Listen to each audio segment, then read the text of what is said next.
Écoutez la parole. Pourquoi écouter la parole?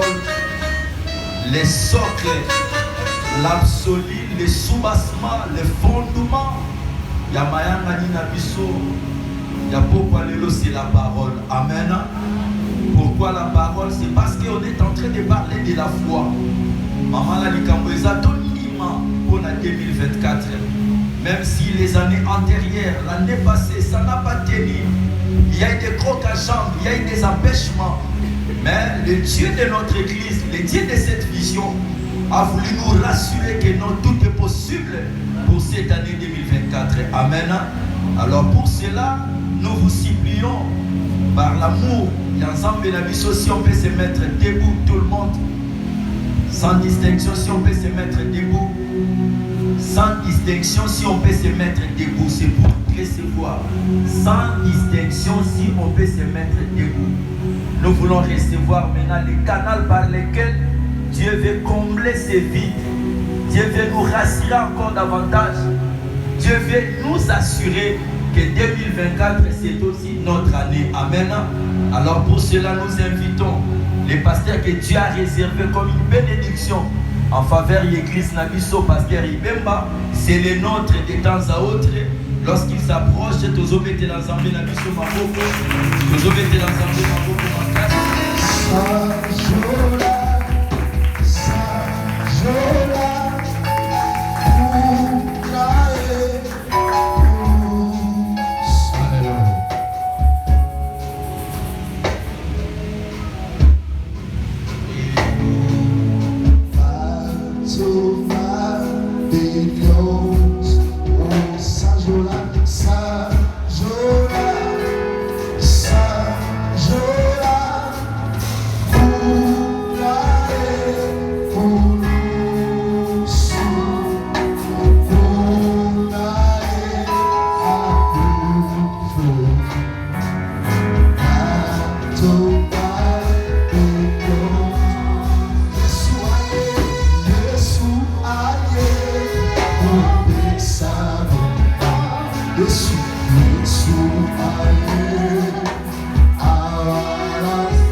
Amen.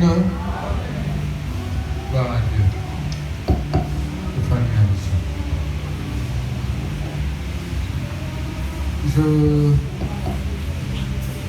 Je commence par remercier vraiment les remerciements et par Nzambe. Nzambe m'a inspiré qui est responsable, il y a Armée du Ciel, va sélectionner un parmi mes orateurs.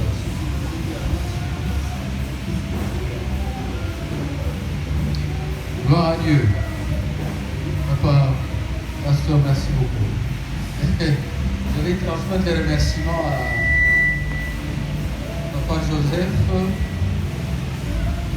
Vraiment une histoire avec cette église, Armée du Ciel. De temps en temps, on a posé la musique à la montée. Que le Seigneur nous bénisse. Je suis debout ici pour parler de la part de Dieu. Et c'est un séminaire. J'encourage Pato Bazana Bakaye, Bazana Bible, Pato Bazo comment. C'est un séminaire. C'est différentes prédications. Écoutez, un séminaire, pour moi, on a un malempe. Attends, si ma capoeira, mais on a un zoélo. Gloire à Dieu. Et la deuxième chose, c'est une église doit refléter le paradis, la nouvelle Jérusalem. Dans Tobania, vous avez peut-être chantier, les lots naturels nous volent. C'est vraiment. Dieu est beau, hein? Et il faut la beauté, Dieu est beau. namoni kitoko moko molimo na ngai epambwami esepeli makasi. Ntango nasepeli boye Nzambe apamoli biso, apamoli bino bato bozosala dépense po ete esiko échanger. Nzambe akumisama. Je sais que avec la foi, Nzambe apesa biso esika. Alléluia. Avec la foi, dans un écran géant. Tant que vous avez fait ce sujet, terminé, et puis je vois. C'est quoi la foi? La foi, c'est rendre l'invisible visible. Donc, c'est ça la foi. Et en plus de ça, j'aimerais, tant papa pasteur a dit de l'Engamukanda, naza moko yo na l'église ba invita na lobela sur école de la foi. Document na ngana comment pour la villégiature de la foi. La villégiature. Na comité na 90 points. Je peux développer 90 chapitres rien que na makambo. Mais na komani ba papier mi balenga ka mais na tomo na la muki le Seigneur na l'hôpital document na. Ah, je serai obligé dans le bas et le coin pour mettre là.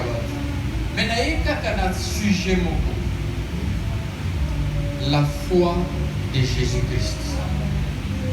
Alléluia. Et ça dit dans Apocalypse 13, verset 10. La foi de Jésus-Christ. La foi de Jésus-Christ. C'est très très important. Et loko bokanga, et loko botikala nango, la foi de Jésus-Christ. Natangi boye. Non.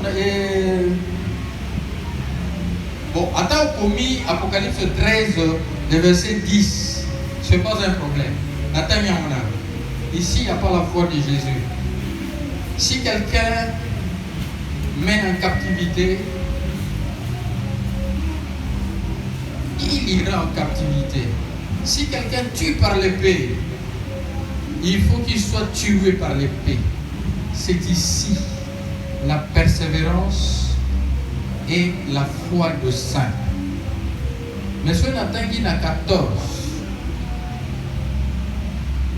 Na 14, na verset 12. C'est le verset clé. 14 au verset 12. C'est ici la persévérance de saints qui garde le commandement de Dieu et la foi de Jésus. La foi de Jésus. Que le Seigneur bénisse sa parole. Amen. La foi de Jésus. Vous allez me voir dans la peine en difficulté parce que ma cambezalia, mais Saint-Esprit me manga pour moutotika kananalikam. C'est un séminaire. La foi, définition en gros, et ça n'a pas définition belée. Et ça la définition religieuse. Et ça la définition classique. Deuxième définition classique. La définition religieuse, mais nous allons sur la définition classique. La foi veut dire la fidélité. Parce que dans l'étymologie, nous avons la fidélité. La foi, c'est l'exactitude à s'y tenir. Tenir les promesses, tenir les engagements. L'exactitude à s'y tenir. La foi. Le troisième petit point, définition encyclopédique. La foi, c'est une conviction fondée sur la parole de Dieu. La foi. Conviction fondée sur la parole de Dieu. J'aime la deuxième définition encyclopédique. C'est l'adhésion de l'esprit aux vérités révélatrices. L'adhésion au côté. Mon livre, on a côté de Katia, révélation en Zambie. C'est ça. L'adhésion de l'esprit aux vérités de Dieu. L'adhésion. La foi, c'est aussi de l'appropriation.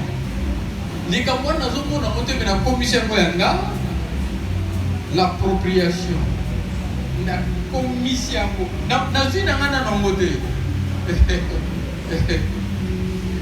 Cet exemple là.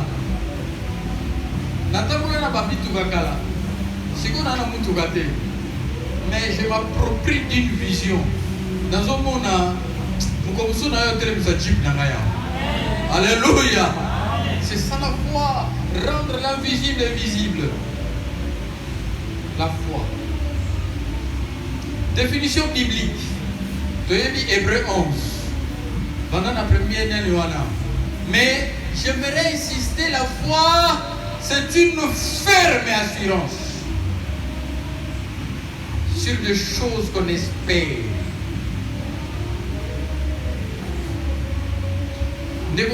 La définition. Mais tant que vous comprenez bien, la foi se passe de l'assurance, mais c'est une ferme assurance. Tu as une assurance. Mais Nazamba. Nzamba koko tsela na makanisi moko boye. Mais faut nazala nambamba na telemeni mikamwana na nzamba. C'est ça. C'est une chose qu'on espère. L'espérance, c'est l'attente de bienfaits de Dieu. L'attente des actions de Dieu. C'est ça l'espérance. Nazo zelate. Nako senga na ngai ba mutu. Soma pesingate, ça c'est pas mon problème. Mais nga nazo zele pa nani. Nzamba ko toucher mutu moko boye. Atteindre nga pa molinga. Alléluia. C'est une ferme. Tous les mananzelatés, découragement dans la terre, une ferme assurance sur des choses qu'on espère. L'espérance, l'attente des choses de Dieu. Non, ce n'est pas mon côté. Non, ce n'est pas ça.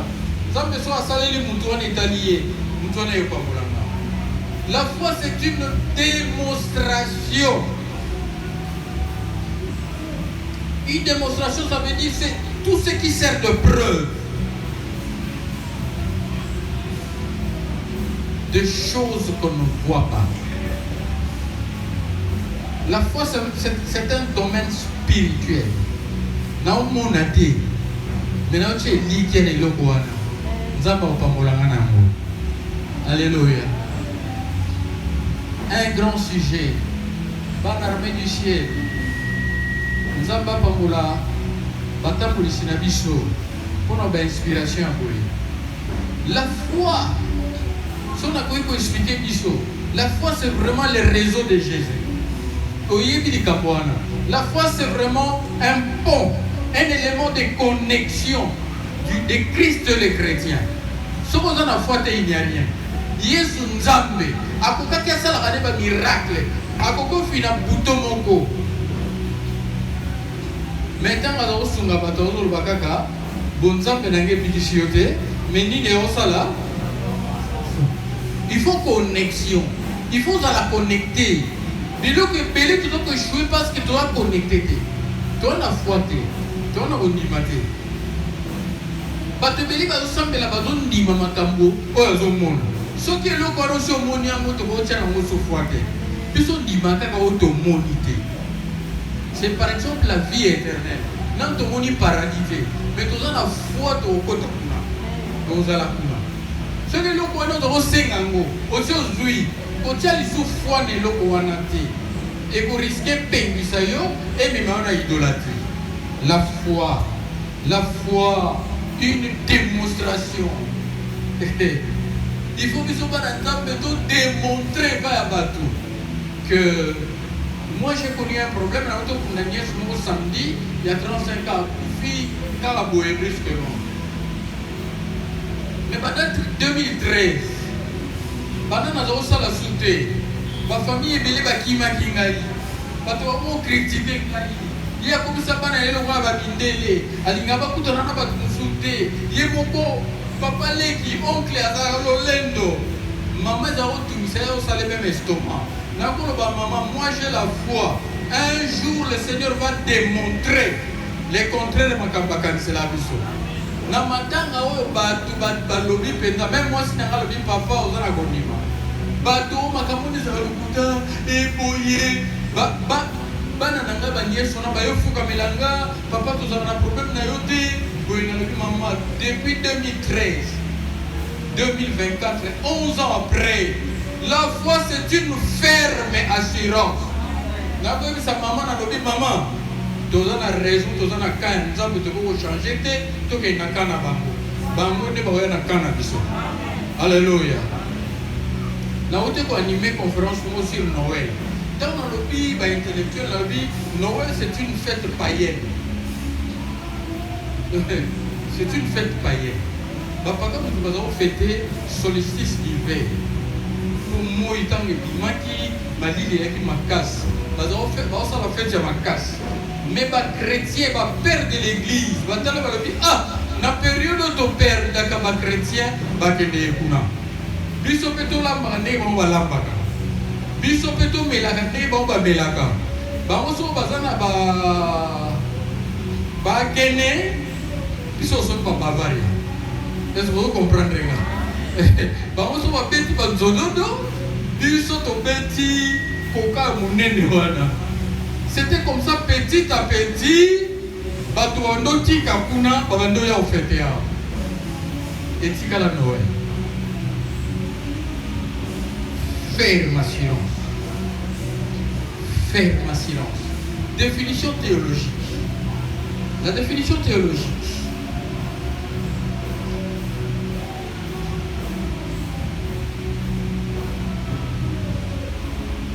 Au moment où on marque chapitre 12, verset 24.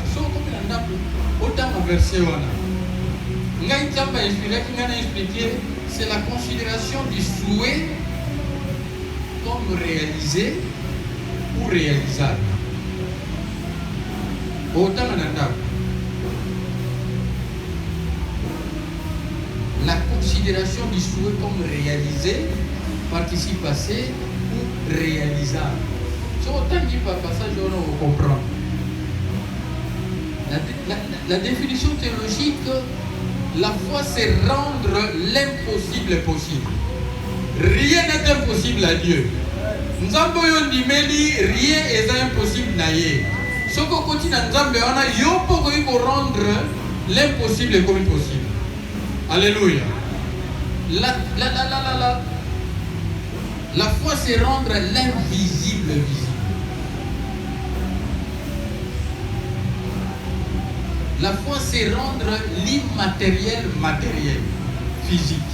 Et donc ils ont noté la commission de l'eau. La foi c'est rendre le néant, rendre zéro quelque chose. Nous sommes des chrétiens, nous sommes des enfants de Dieu. Lui il a fait la création, il nous a laissé la créativité. Dieu a créé ce monde à partir d'un néant. Nous n'avons pas comme on est opposant à rien. Dieu aime de suspense comme ça. On n'a rien au monde. À partir à zéro comme ça. Si on a la foi, et là qu'on est nous pas. Définition, c'est rendre le spirituel palpable.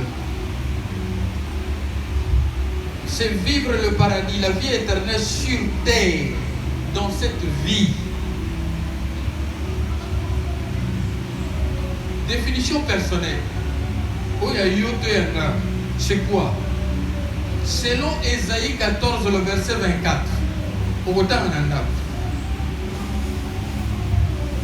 La foi, c'est Ésaïe 14, verset 24. La foi, c'est vivre le passé au présent, le présent au futur, le futur au passé. Ce que vous avez comprendre. La foi aussi, c'est quoi? La foi, c'est vivre l'avenir, vivre le devenir au présent. Makamoye lobi nazobi kamo déjà. Je m'explique. La foi, c'est être déjà ce qu'on sera. Alléluia. Un chômeur. La foi, c'est être déjà ce qu'on sera. La foi, c'est avoir déjà ce qu'on aura. La foi, c'est faire déjà ce qu'on fera. C'est ça la foi.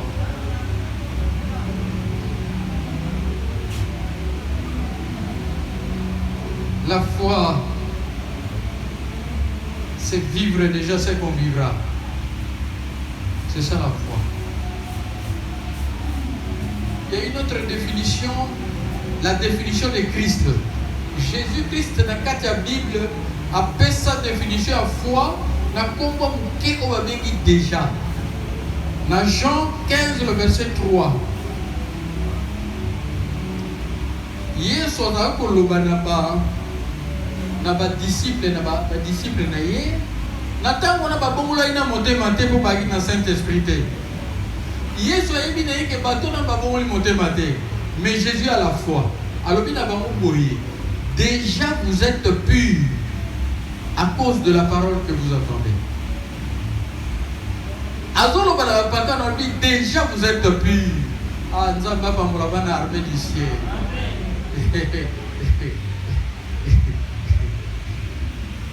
Saint-Esprit,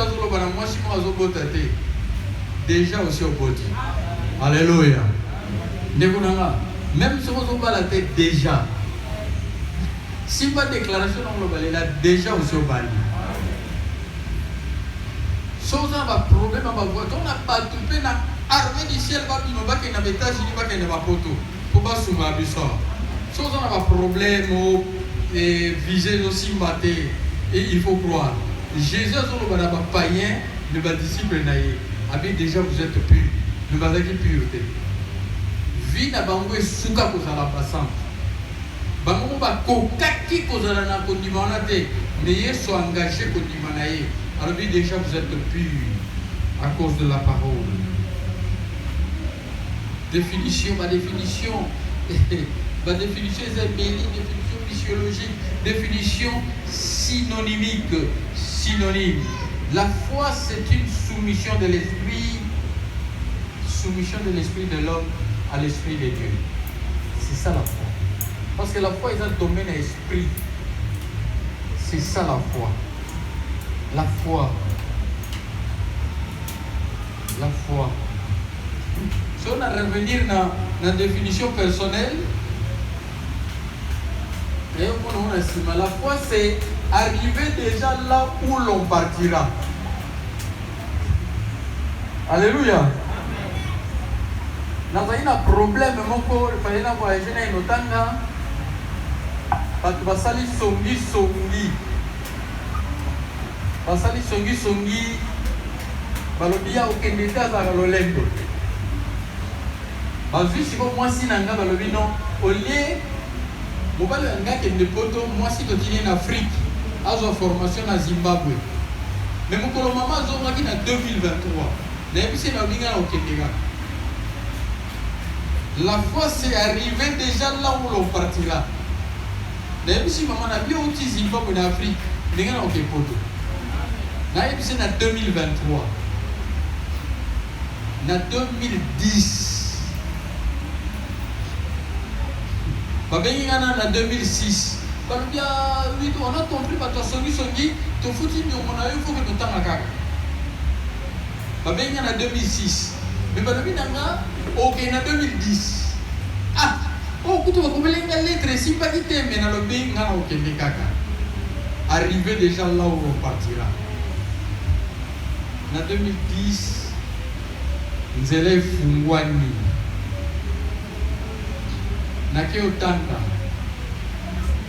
Nazongi. Balobi mema ba jeune okenda ba wana Suède. Na uti na ye. Balobi okende subo e conférence pour que zali yom toza na maîtrise anglais. 2010 c'est ça qui a nemo na voyage qui au point que pesi baninga musukanda est-ce que mutu muso azate mais baboya qui na voyagé en 2003. Bayo bananga au voyagé en 2006 mais na voyagé dans le la foi c'est arrivé déjà là où l'on partira. Na bisi maman yo uti na Afrique na ok photo. C'est ça la foi. Alors, tu vas quand même pénétrer tous les cas. La schématique de la foi.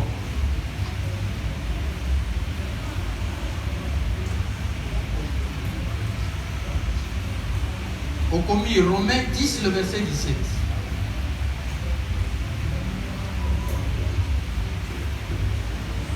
La foi vient de l'audition. Koyoka. Bible le dit, la foi vient de ce qu'on entend. Schéma. La foi vient de ce qu'on entend. Ce qu'on entend vient de la parole de Dieu. Kondimene na koyoka. Bato bakima ke église mingi. Na yebi ke Bible lobi soki oza maboko pamba, okoya nda banza maboko pamba te. Mais soki oza na rien. Te okoki manda banza te. Otali penza ke naza na eloko te okoki mandako te ndako ya Nzambe te eloko balobaka na bato aza na mbongo me ake na église maboko pamba. Oh, église eza école ezokolisa biso. La foi vient de ce qu'on entend. Il faut yokaka mingi liloba Nzambe kokimaka ndako ya Nzambe te yo kaka ce qu'on entend oyo nazoyoka ezouta na liloba Nzambe. Bana armée du ciel soki makambo oteya biso obi likambo moko mutu moko ateya biso na cité ewuti na liloba Nzambe te kondima ngo te kondima te. Le fondement de la foi c'est la parole de Dieu, l'écriture. Tangaka liloba Nzambe okobulangana te okobulangana te. La foi, la foi, la foi.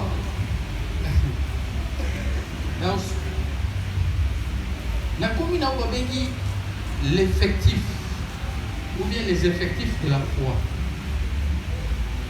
Comment? Hébreux 2, 4.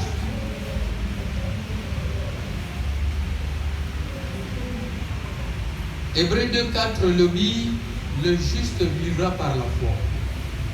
Si vous avez la foi, vous vivre. Et puis, les justes vivra par la foi. Il faut à la juste. Moutou aboya masum. Moutou osala masum te. Totangi ya biba les Romains 1, 17. À Habakkuk 2, 4, les justes vivra par sa foi. Romains 1, 17. Les justes vivra par la foi. Hébreux 10, 38. Mon juste, mon juste vivra par la foi. La foi, condiment. Et un biloko lié à Jésus. Au beau santé. Nous avons pas prié. Mais balobi, Jésus est le consommateur de la foi. Bola nanga.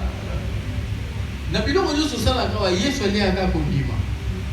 So on a la foi, azolia. Biloko Jésus kolie pas non c'est la foi. Il est le consommateur. Et loko Yesu ko mela pas dans la foi. So on a la foi te za bien te. et les symétriques de la foi. Jacques 2. La foi ou plus les œuvres. La foi est un bolagana misala. Dans une dimension, il n'a pas si. Dans toute l'expérience pour moi dimanche. Natikali na kata veste na mwinga 10 000 francs au Canada. Panier offrande des Oya. Moi ina lo bateki ko changer ngai. Na dimisi kaka 10 000 na mobimba na chena kati. Na bibi na nga na uti masina petro ko moti na ndako na matete. Na tamboli na makolo. Mais avec la ferme assurance. Na pesa inza pe poto sa li kele mbate. Ezaki offrande na pesa inza me na ibo je donne. Je marche à pied. Na komi na ndako mama tu na lelo to na mbia kelo o lieza te na libo. Je donnais à Dieu. Lundi, les écluses de cieux fumwani. Namoni mutu mwa benga logele ngambo. Namoni mwana memai na Suède. Abala na France. Abina nga papa na benga ukala na bona nena lesa yote. Lekala Côte na Western Union. Bane kuna na soko zona personnalité nzambe. Na komi na banque wana ba code nyonso Western nezo lekate. Tata na lobi moto mekanani ya tato. Nga pesi code na nga. Tant papier bibi ba servir nga. Moi je m'entends une habillée. Papa a un magicien par hasard. Il faut pas qu'à moi, abisso. Après ça, abisso va titre, après ça, Yesu. Aux magiciens, aux les à cause de la démonstration. Tout ça, pas d'ensemble, il faut démonstration. Il faut la foi et les œuvres. Et comment on a dit? Nous allons dire, mais il faut nous en amener ça là. Au moment où il y a foi, on a mis ce sali. Mais la foi ou les œuvres, c'est pas bien en gros, les asymétriques. Il y a des personnes qui disent les symétriques ou les asymétriques. La voie ou les œuvres. Ou bien un demi, la tête. Aux gens qui ont dit que nous avons la macasse. Mais nous avons le superlatif de la foi. Le superlatif.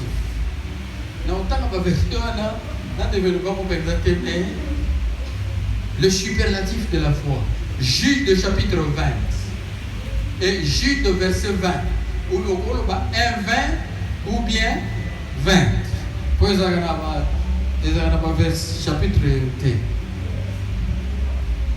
Ce qui est na kati bazolo bela la très sainte foi. Alléluia. Tous ceux qui sont bien, alléluia. Et l'on compte pas tindi na roi missionnaire pour na sabino. Bana ya armée du ciel. Tous à la très sainte foi. La très sainte foi. Mais c'est très important. C'est très important. La très sainte foi. Et l'autre bébi sabiso. Tout le monde a la foi. Jude. Avant Apocalypse. Les avons un chapitre mongo. Nous avons le verset 20. Le verset 20. Pour vous, bien-aimés, vous édifiant vous-même sur votre très sainte foi et priant par le Saint-Esprit. La très sainte foi. Il faut la foi pour les qualifier. Et c'est la foi pour les microbes. Pour les condiments, pour les Covid. Pour les condiments, il faudrait la très sainte foi. Condiments, il fait analyse mais il fait la très sainte foi. Toujours développer une église, dans Psaume 11, le verset 3. Quand les fondements sont renversés, le juste que ferait-il? Parmi les enseignements dans l'église, Congolais face à la très sainte foi. Les choses ne marchent pas bien dans notre pays. Nous avons vécu nous-mêmes des irrégularités, des tricheries, de fraudes dans les élections. Et ce sont des gouvernants. Quand on va diriger Mboka, Tito 1.15, Tito 1.15 est le but, tout est pur pour ceux qui sont purs. Mais tout est souillé. Ceux qui, vous en avez beaucoup maître Labino, député, Mukondia Mboka, à l'église de tricherie, Mboka vous en malongati. Na wuti to wuti discuter dans pasteur. Moi je parle de si. Je parle même si le président est passé par fraude ou tricherie, nous allons vivre la malédiction nationale. Les élections étaient la sorcellerie nationale. Si je suis patriote, j'aime mon pays. Dans le but où la tricherie, mais nous avons vécu. Nous avons vécu. La guerre même n'a pas moko. La guerre n'a pas moni ba urne. N'a pas bois. Batombo kana n'a pas benga n'a pas komba le ministre moko waye to kangi na banani. Il faudrait la très sainte foi pour ce pays. La très sainte foi pour des serviteurs de Dieu. Sinon, tout est fuyé pour ceux qui sont fuyés. Nous ne voulons plus vivre des sorcelleries nationales dans notre pays, la RDC. Il faut la très sainte foi. Le juste que ferait-il? Il faut la très sainte foi. Nakotia. Ceux qui n'ont pas katingai. Mais ce qu'on les dit dans fraude de notre tricherie, c'est pour faire quoi? Pasteur Moualobino, il va demander pardon à Dieu. Kéba, après avoir péché volontairement, il faut la très sainte foi. Luc 7, le verset 9. Au sujet à Santelier, le superlatif de la foi. Une aussi grande foi. Capitaine Abasoda Walobi, ça c'est pas un pasteur qui commande ça, mais c'est Jésus lui-même. Alobi, même à Israël, Namoni Moutou, capitaine Azana, une aussi grande foi. Nekonangai, Toya Kosamba la Bissonioso, mais développer relation dans Nzambe, pose à Naobabengi une aussi grande foi. Pose à la très sainte foi. Marc et Matthieu 15, le verset 28, on parle d'une grande foi, de superlatif. Il faut tous en avoir un mounene, un moukete, un terre à terre, un baramikete.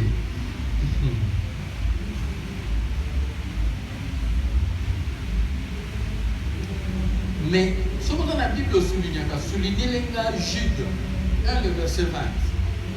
Une très sainte foi. Quand les fondements sont renversés en RDC, les justes, les chrétiens, que ferait-il? Il doit avoir une très sainte foi. Frères, sœurs, ce n'est pas pour faire ma publicité. J'étais la 3e personnalité église Obenga armée du salut na Congo Mobimba. Dans Nazaki secrétaire provincial, le pasteur nous avons dirigé par son moment pas mon à son bâti. À son bâti. Bakabelenga le pas moko. Nazaki étranger, il faut moi voyager dans le côté quand qui donne un pas. Mais le pasteur n'a pas de ma finance nyonso ville à Kinshasa armée du salut. Nayebi mukolmo na lala na 1997. Na lali na ndaku na $78,000. Je on a eu foi et ça na kilo la mungo msezo lo bano futa tike na bana nino soboki manabina na poto. Musu c'est le but éthique kaka. Musu c'est le but de $100,000, Musu c'est le but de Tikaka. Alléluia. Natika. j'ai dirigé l'armée du Stade dans la ville de Kinshasa. Tous les pasteurs, j'ai organisé ma division. Mais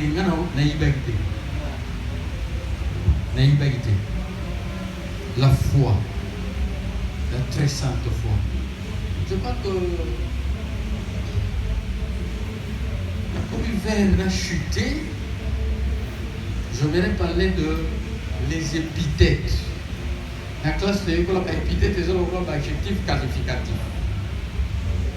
C'est pour cela que nous allons tomber dans le texte que nous avons lu dans Apocalypse 14, 12.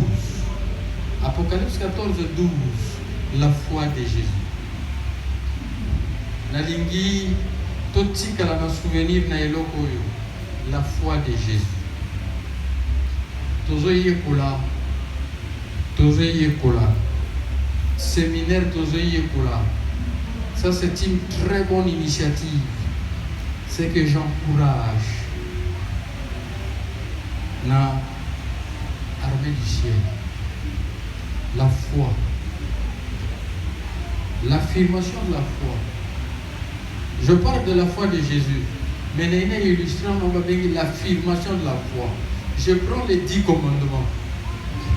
N'invitez ceux qui va bien.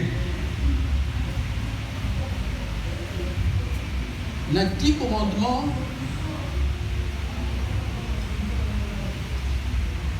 Dieu est affirmateur et négateur. C'est-à-dire, la Bible, ça va affirmation. Mbalabi Balega. Dans 10 commandements, les 8, ils ont la négation. Tu ne voleras pas. Tu ne tueras pas. Tu ne la négation. Mais à l'obligation, honore ton père, Nali Gambaloba et Banganzambe. Mais les restes, tu la négation. La foi de Jésus. La foi de Jésus, c'est une foi formidable. Dans l'armée du ciel, nous avons chuté, nous avons atterri, nous avons dit, tout simbe local, batouaoleka va animer biso, mais et là au moins tu bosses dans la foi. Tu es pas que la foi, il faut s'engager. Attends dans ma baie, attends dans ma soumouté. Donc la foi, on ne s'engage pas comme ça. Il faut la très sainte foi. Donc la foi est aussi ce qu'on appelle la foi de ne pas, la foi de ne plus, la foi de ne jamais.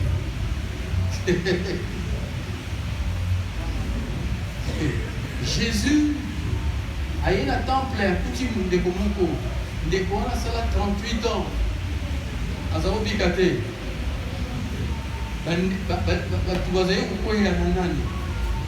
Mais à l'objet, il a dit que veux-tu que je te fasse à l'objet ou non, je n'ai personne. Et là, on a du ciel, on a évité. On a dit, on a binoté, mais quand on a dit, pour répondre à Nzambete, à tout le monde. Alléluia. Na yebi ngala okola na koli ba place belé mais ba parana ma bagina matete le militaire dans ba auto échangeur ba auto échangeur à limité et dès que mutu moko auta likolo apambana tina se ba to ba deli akufié ba yebo ba azopema mwanga et akufite azopema makambo ne komiti na mato ya président Mobutu le maréchal Mobutu bien moto uti kuna bilo kuta bokosi allez cortège moi Mobutu eti wana bato aboni tata kwa tele azope tata yum to kwe ya ngai uti likolo kuna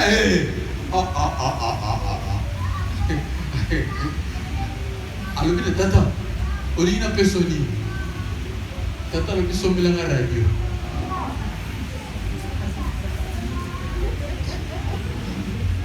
Elle vous fait sa réponse à la présidente. Ce qui est là-bas. Ce qui est là-bas, moi, savoir répondre à Dieu, savoir répondre à Jésus. Que veux-tu que je te fasse? Nathan, moi, il faut imaginer, il y a des provinces où il y a une radio. Quand on dit que la radio, on va monter là-bas. Partout. Exemple, président Kabila Raïs, a aussi l'Anzela Bakongo. L'Anzela Bakongo, c'est comme un Banzangumu. Et Zaki Namboka Moko, Tata Moazofan, on va payer Kukutuna. Kukutuna, Japa, drapeau à pépère de Kabila, qui sont allés, qui allaient, qui comme ça, dans les cas. À télé, ah, Moko Balinga pépère. Moko Jamoko Azabiaka, Kukutuna yi. Papa, on dit pépère de Miga. Attends, il y a un Yagomi. On dit que ça, le Niabi Kabila a pareil. Savoir répondre. Dès qu'on a la photo, il va répondre. Avec Kabila, téléphone. Kabila, le mot signe. Parce que le téléphone va faire si tu attends Kabila. Il faut qu'on a tiré le moment. So il y a un gars là. Tu as un building dans un magasin. Nous avons fait un jeep. Alors, il peut faire un téléphone. Kabila, il peut sim na ya pêcher téléphone à quel. Yeso tuni tatanolina selo lina bio nana mututea kwa kangana mai. Non, Yesu a dépendant de la prière de l'issoté. Attends, on se saigne nos magales, non, que ça gagne moutoir. Ne dépendons pas de nos prières. Yesu a levé à l'élève ton match. Appelez ma vie, prends ton lit. Appelez-lui. Nicole Légué, Bélé. Ayo Kouto Moutoir, Nanda Banzam. Atuna, Yondem Nabi, c'est la vie des enfants. Alors, ne pêche plus. Ne pêche plus. Ça, c'est une dimension de la foi. Et c'est toujours Sambela. Pathologiquement, il y a un problème. Esaïe 59 et le dit. Et aussi, à cause de ma bino, dans l'armée du ciel. La foi de Jésus, c'est la négation de la foi. La foi de ne pas pécher. Abina sont que zongeli li sumu maladie grave aux anaki na moyo. La foi de Jésus, c'est la foi de ne pas pécher. Pour ça je suis la foi de Jésus. Lié sur ça ici. Akuti moi simoko. Moi ça zaki na se. Mobala zaki bikola otala ba moni bato bazoe na mabanga. Mobala lokola mona ya kimi. Moi, si les temps là, il y a un Yesu alobi oya sala ga lisumuté avec bobete mama. Yesu abane okoma. Est-ce que mutabete libanga? Lelo to komi na église kaka lisumu na ende mweza lisumu. Yangeza lisumu te. Non. Tala oya yo. Yo to kote na paradis. Yom to zo vie éternelle. Nous avons noté aux enfants d'abité et l'autre on est pour rater. Tala. N'a pas noté la découverte de mon na passe. Na sungaye. Nous avons pas pesqué le kumoko et pas mon levi na nami. Alors il n'a pas tumbra bilambate. Ce que la baona na monde attendez na bongisi na pesa abat. Nga au côté nonga le biba tumsu ko pesa la bataille on bloqué vina et le kuta. Moi j'ai la foi, moi je traite avec Dieu. Alléluia.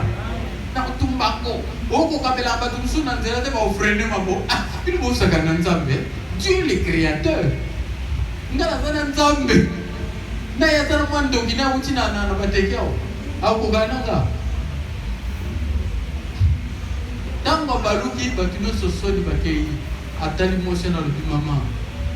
pêche pas. Comment on a condamné le pays? Ah, nous avons un Dieu formidable, il est miséricordieux. na bonne année na tambolaki na sala musala mo ya pathologiste social, pathologiste ecclésial na tuna bato na 2023 eloko nini na malamu te omonaki eloko nini boyi na sepeli na tata mo alobi papa nzambe na bino wana na ndimi elibila masumu moko na sali na 2023 et puis akotisinga na 2024 natiki makambo wana na osala su masumu te. Alléluia. Betela nzambe maboko azali ata ozala masumu mwa ndenge nini inabondela mpona inatika micro nzambe alimisana. Mais lelo la foi de Jésus, la foi de ne pas pécher, la foi de ne plus pécher, la foi de ne jamais pécher. Yesu, Yesu, quel pasteur! Azo solo na Samaritain. Ba yeko ba no betele bulu kazo cheni toy. Garçon na se pesa vinanga. Ayeko baratine momite. Akufika na boyi ata ni toy mo ba chamusi. Ça c'est la foi de Jésus. La foi de ne pas pécher.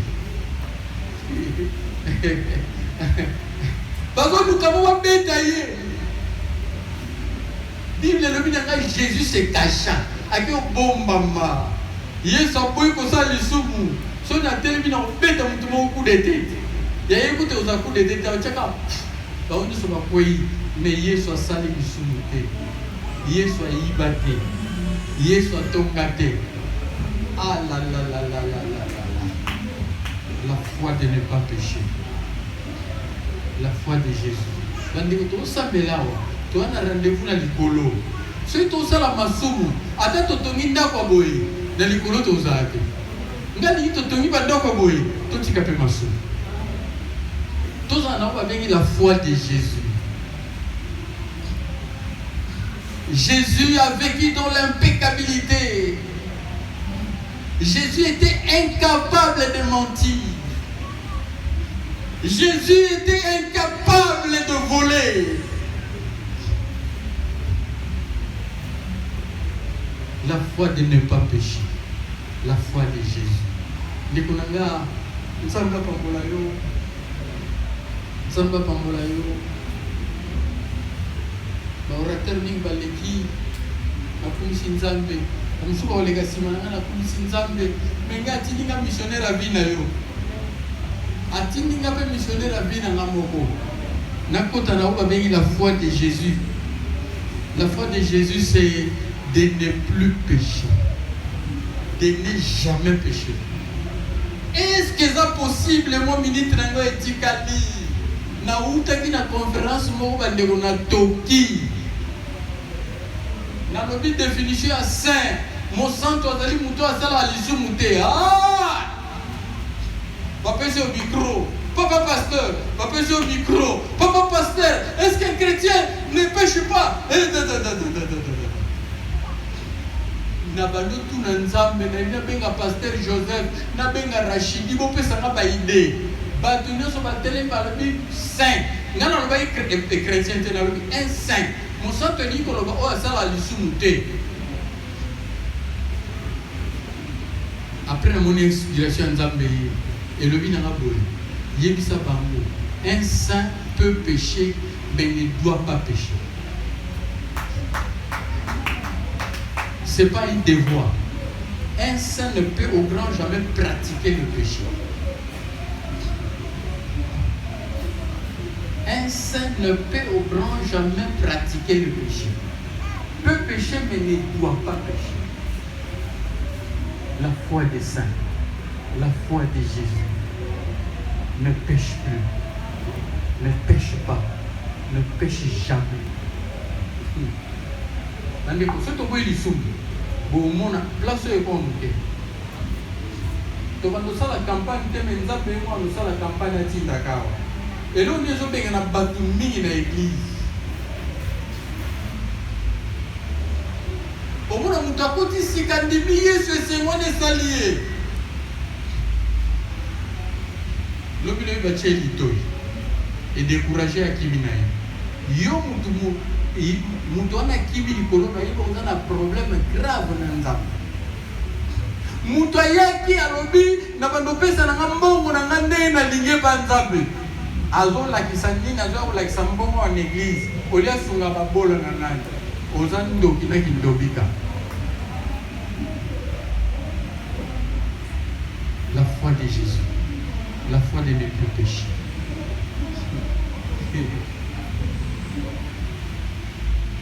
La salle de solution. La salle de solution. Mais Saint-Esprit a banda musala na ye. Eza na bande ko kozwa décision lelo balobi na osala solution te. Masuku asalaki kololi bisanga.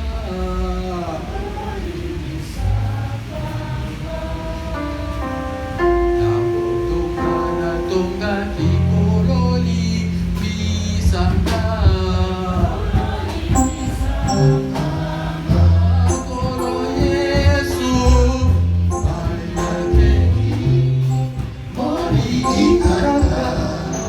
Masunanga sehi kumba lelo na misejeli yawe olo isanga olo Yesu ainakei moilikaka masunanga sehi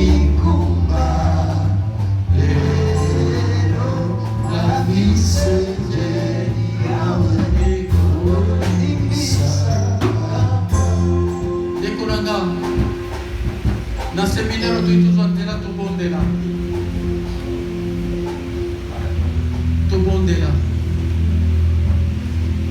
que le Seigneur nous fasse grâce apambola bomo na biso tokota na babengi la foi de Jésus, la foi de ne pas pécher, la négation de la foi na sala sulu sumute.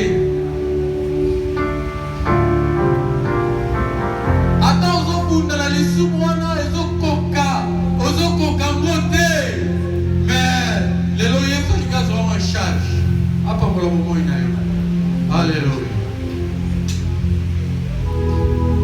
Nani na begindeko Jésus.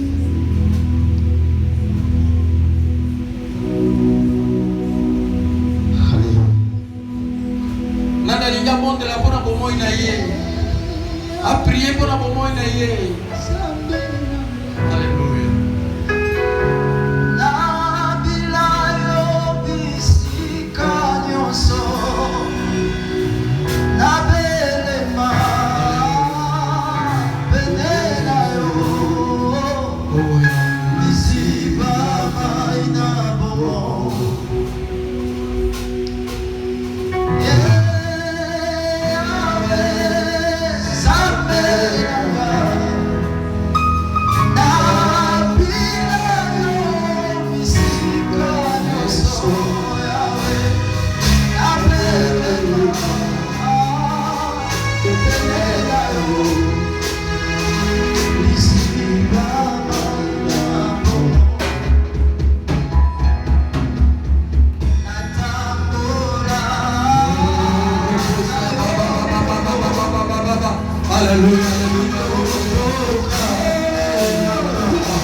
Alléluia, alléluia. Jésus de Nazareth, Jésus de Nazareth, Jésus de Nazareth. Alléluia. Oh Yahweh. Yahweh. Yaka. Yaka. Ma soeur, Yaka. Yaka. Oh, Télémi, Yaka. Yaka. Yaka. Téléma liboso. Téléma liboso. Téléma. Téléma.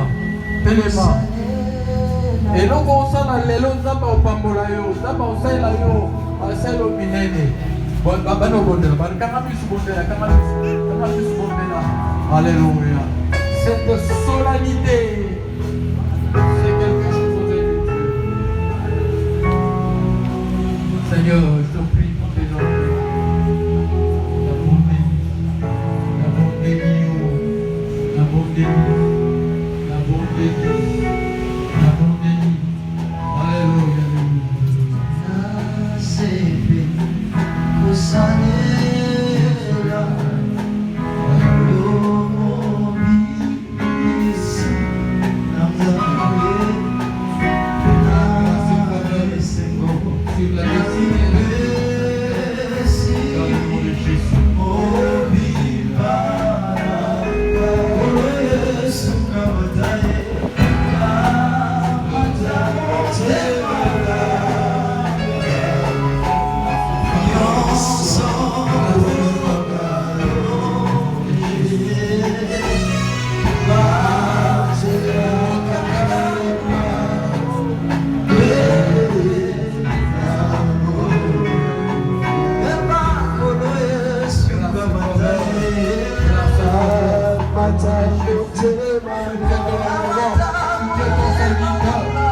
Alléluia,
que nous puissions être interpellés encore une fois de plus pour ce qui est de la foi.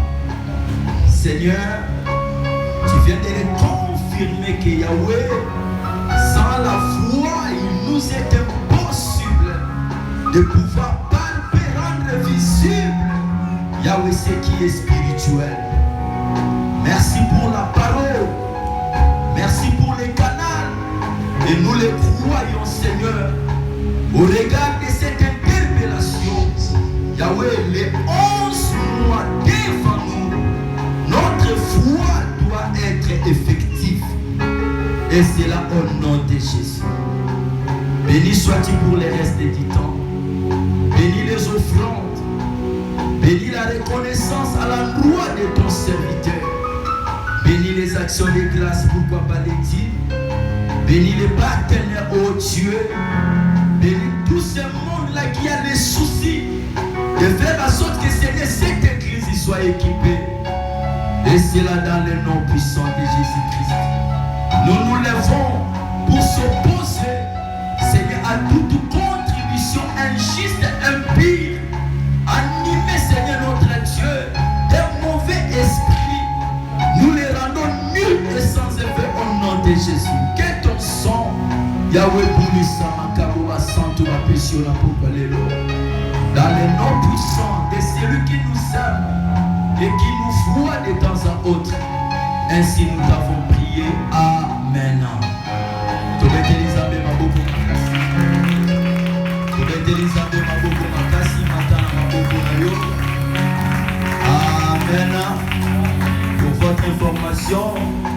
Le pasteur responsable, Papa Nabiso Joseph Nyama aussi n'est pas là. Il est retenu encore dans Moussala. Il a été obligé d'être là. Amen. Zamba Pambolayo, j'ai aimé définition Moukuso Papa Lobi, rendre l'invisible et comme visible. Amen. Je m'accroche à une chanson de Komora Yemba Zoloba. Ngai Nakosuka Boy. C'était aussi une question de la foi. Alléluia.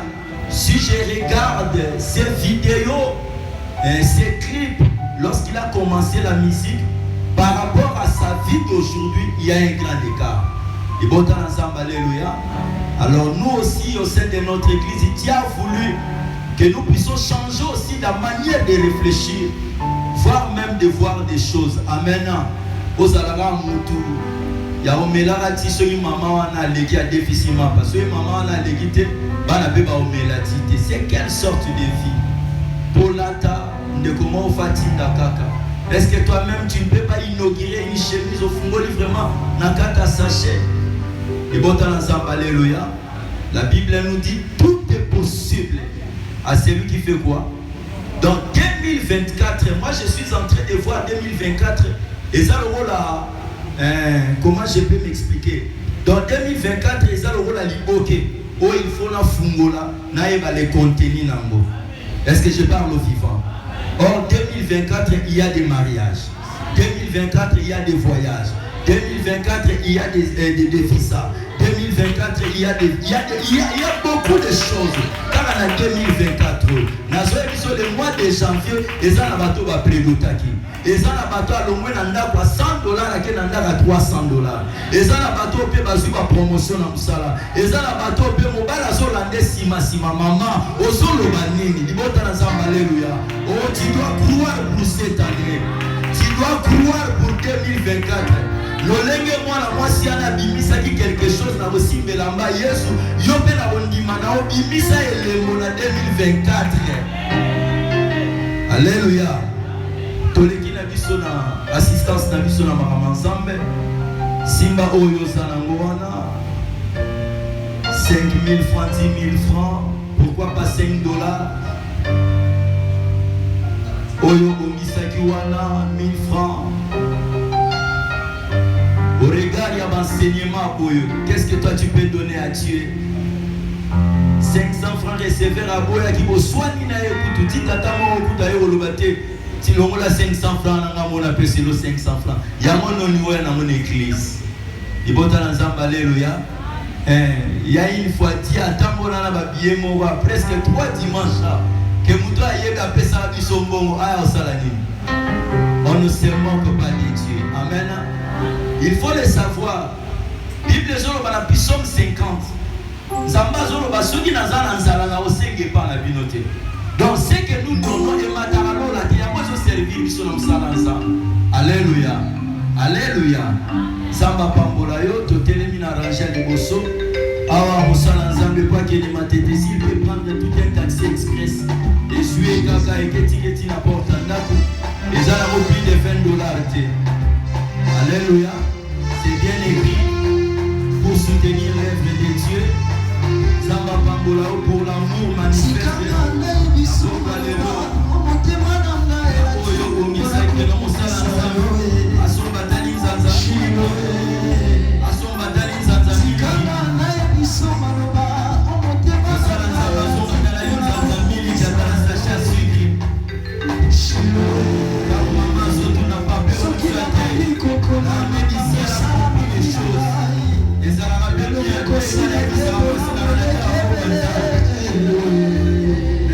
Merci pour ce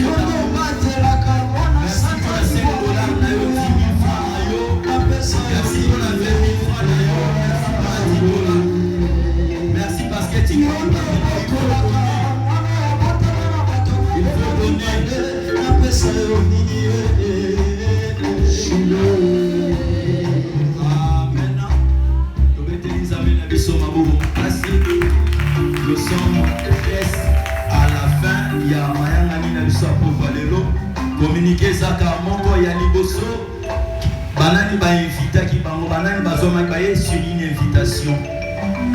Bandeko baye sur une invitation, bape ça que invitation.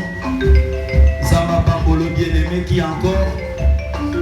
Zamba Bambolo maman qui encore. Tout ça la pose à Oyambabino. Mais au regard à l'heure, il est déjà 19h passé de 25 minutes. Si Dieu vous prête la vie, on pourra vous recevoir les dimanches. Amen. Alors pendant la semaine, toutes les difficultés, tout ce que vous avez comme problème, tout ce que vous avez comme situation, question, en tout cas les dimanches, nous serons disposés pour la Oyambabino proprement, comme on le fait dans notre église. Amen. En sortant cette soirée, Dieu va confondre l'adversité où est élevé la Kibino. Et tu seras les témoignages de la famille. Témoignage à Mabota Nabiso. Amen. Alléluia. Alors je demande à nous encore, lorsque nous allons rentrer, pour rappeler Bandeko Topé cette invitation, la semaine de la foi a déjà commencé. Pour rappeler Bango, ce qui peut au combat qui invitation à nos pèses, Mouninga Tekende Roye Bisaye. Au Lagisa Mouninga Ninga au bois la carte. Biso Balakisa Biso Ninga au Linga moi si na français. Alléluia. À ce moment-là, j'habitais Ngaba. Bavie la Biso Balo, non, so Linga moi si na français, au bar à noter. Lukaka classé, moi, au Tchana Sali Peka. Au moins, il y a surtout ici, il y a des télé marabas au transport. Kolobano Mingite, le bar à camarade, bonjour, bonjour. Et Bandana Okawana. Les restes de tout les diront. Amen. Eh ben miso peut tout kutana na bango ndenge wana ka ndenge balakisa la biso. Maintenant oleka to la kisabaninga na biso nzela ensemble. Amen.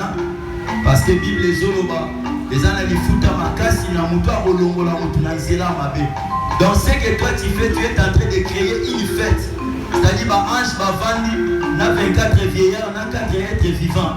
Ba on se pela pour yo olobina mwana mwasi ana longala kimbuta longala kindumba longala jamba aya tokumisa ensemble, ça sera une bénédiction pour toi. Alléluia. Et surtout on est en train de nous prêcher la likabotali lipamboli. Les années longs mots batu bazoko sa Bible zolo ba je prends la bénédiction de Père na osalani. Totelemi tokanimi sunabiso, commençons à dire à Dieu merci. Là où nous sommes, nous mettons-nous debout. Seigneur, merci parce que j'ai commencé une nouvelle vision, une façon de voir les choses par rapport à cet enseignement. Oh, la foi de Jésus, lui qui ne savait pas reculer, lui qui ne savait pas guider, lui qui savait exprimer devant les montagnes, devant les morts, devant les paralytiques, devant les pécheurs. Il a exprimé sa foi. Il a exprimé sa foi devant la tombe. Il se permet de dire, je sais que tu m'écoutes. Oh, quel niveau. Je t'en supplie bien aimé ce soir. Tu dois engager ta foi. Tu dois engager ta foi pour la libara na yo. Tu dois engager ta foi pour la resomba lupam. Tu dois engager ta foi pour le voyage. Tu dois engager la foi pour la paix dans la famille. Tu dois engager la foi pour que Marie devienne femme de nuit. Malédiction familiale. La réclamation. Engage ta foi. Engage ta foi. Engage ta foi pour la semaine de la foi. Que moi j'irai jusqu'au bout. Moi j'irai jusqu'à la fin. Je dois vivre les biens de la semaine de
komi mabe mabe komi malamu loba na nzambe atelema na Congo loba na nzambe asimba deuxième mandat mokonzi ya mboka tovivre bolamu na ye koleka makanisi mpe bosenga tobondeli nzambe leje